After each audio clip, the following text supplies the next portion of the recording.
Hi, this is Carissa from the Community Library. I'm here today again to show you something interesting and maybe something you can do at home. What you're going to need for today's craft: some glue, you're going to need some scissors, you're going to need either regular paper or some magazines that you're done with and are willing to cut up. And then you're going to need something to use to make a space because we're making paper beads. And I really like these. They turn out really well. But you're going to need something like a chopstick or a steak skewer, or if you want like a smaller opening for your bead, try a toothpick. And so what we're going to do is I'm going to show you how to make them, and I'm going to show you a few things. So I've got, I'm trying to see if I can get this to focus for you guys. Right there's probably best. So this is one I've made previously, and as you can see, it's got a nice opening that you could put yarn or stretchy cord.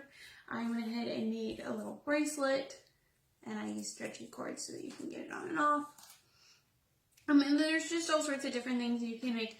I really like using the magazines because they come out with all sorts of different colors and patterns depending on, you know, what you used. The other great thing about making these beads is you can get kind of a variety of shapes depending on how you cut the strips of paper. So let's get right into it. I've got a couple strips of paper. I'm going to show you a couple different things. So you can do, if you just cut a straight little strip, it's just going to be a flat tube. It'll be as wide as the top here. And then, you know, it's just going to be a nice tube that's, let's see, I think, nope, not that one. Not that one. I'm trying to figure, I had all of these. I think it's this one here. And it's just a nice tube. Nothing too fancy about it. Looks cool though. The next one is I really like the ones that are angled. These ones, when you roll it, make it slightly thicker in the center. It's kind of hard to tell, but it is a little slightly thicker in the center because you're just wrapping that center piece as you roll it up. And then there's some that if you can cut it so that it's got a space in the center. This one here. It's a little hard to tell on the camera, but it's thinner here in the center and it's thicker on the sides because you're wrapping the sides as you roll it up. Things to note: if you have a color that you really like in the magazine, like this here, there's this nice brown color or this nice green color. Say you want more green, make sure the green is on the bottom of your strip. So if you're making one of these, you want the green to be on the bottom because this is what rolls up last. So this is what's going to be showing the most. If you put the green on the top here and you were to cut it like this, the green is going to be hidden underneath all of this. So something to note when you make these. So I've got a couple strips here. I'm going to show you what I do. I'm going to go ahead and cut mine into points because I think that's my favorite. So I've got a nice point. And I'm going to try to do this so you can see. So I'm going to take it and I'm going to wrap it.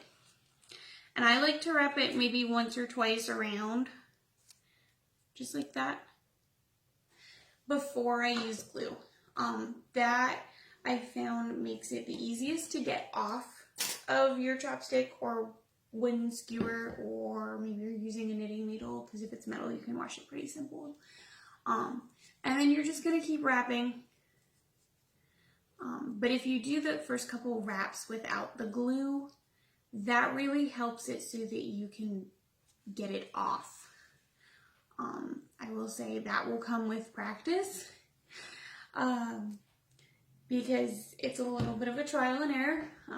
The other thing to note and to not get too upset about is as you do this, the more you do this, the more sticky whatever you're using gets, and then it has a really hard time coming off. So make sure whatever you're doing, you can either go wash it, or like, because I actually wash these a couple times when I'm making these, just because the more glue you get on it every time you wrap a bead, the next bead has the potential of that first wrap you put on just gluing to the stick and not being able to come off. And that gets really frustrating. So then just let it sit for a few minutes, a couple seconds, enough so that it holds together, but that you can actually take it off. So I'll go ahead and do another one just so you can get the idea. And we'll do that big one. Okay, so again, you're just going to take it and you're just going to wrap it just a couple times just to get a nice, it's kind of hard to see, just to get a nice start on it. And then you're going to take your glue, and this works for any of the designs if you wanted to make them so that they were, you know, you can make a squiggly one. I'd be interested to see what that looks like. And then you just roll it on up.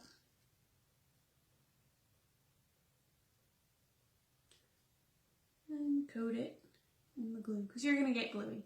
That I am working on a wooden surface that I can easily wipe off. Do not do this if you have a family heirloom, you know, tablecloth. This is not the project for that tablecloth. There is a high chance of you gluing something onto that tablecloth. Good news is it's Elmer's and it's washable, but still, definitely do it on a surface you are okay with getting glue on. And then it just simply pops right off. Again, I've done this quite a few times, and I've learned a few tricks, like I said, washing my chopsticks after, you know, a handful of beads or doing something else. All right, so we're gonna do the big one, and I'm gonna try to show you how to do the one where it has a couple of those little spikes in.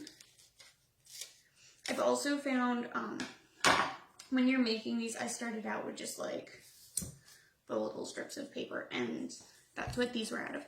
And they're really thin because there wasn't a lot of paper there. These ones here are really thick, and that's because I used like a full magazine cover. I liked them a little thicker, so the longer your strip is, the thicker your bead is. And you could layer multiple like pages. You just have to make sure you're still wrapping. Wouldn't do it with this just because that's going to be more difficult, but maybe you want to do like one color and then you wrap it in a different color, you know, wider. Maybe your first wrap is like, you know, really wide and it's bright pink, and then your second wrap is narrow and it's blue, and you build up like a nice thickness. You know, really play with it, get creative. You know, who am I to tell you what to do? But, you know, really play with it, get creative. If you do get creative, I would love to see what you make in the comments section. Well, I just want to hear from you guys anyway. But if you do get creative and make these, I would love to see it in the comment section.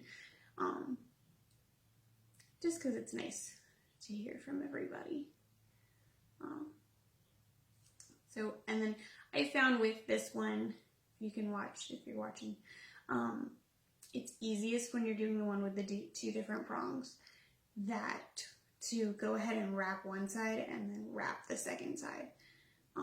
Because if you try to wrap two sides at once, it gets a little busy and it doesn't want to stick together. And see how we got a really nice color variation when we did that? Got like a chunk of glue on there. There we go. So we got like a really nice color variation because we did a different kind of wrap versus one that was a little more straightforward because it was just the flat tube. So that's a great way to get you a nice color variation and get you something that looks a little different than the others. So, and that's all there is to it. Just putting it on, rolling it up, adding some glue, letting it dry. I would definitely say let them sit for an hour just so that they're fully dry. This one here, this is the one I did with the magazine cover, and it's pretty hard. I was impressed. I didn't think it would, like, it's pretty stiff and hard. Some of the ones with just the paper, they also get pretty hard. Like, if you wait, you're not running any chance of like that you're gonna bend or squash it. So again, I'd love to see what you do in the comments. Don't forget, tonight is Tuesday, so tonight is Trivia Tuesday night at 6:30. We are doing science and medicine, and it is the beginning of our May leaderboard. So if you want to be declared May's winner, this is the first night. You could jump in early. So I'd love to see you tonight on Facebook Live for that. And and I will see you all next week for another craft or recipe. Have a great week.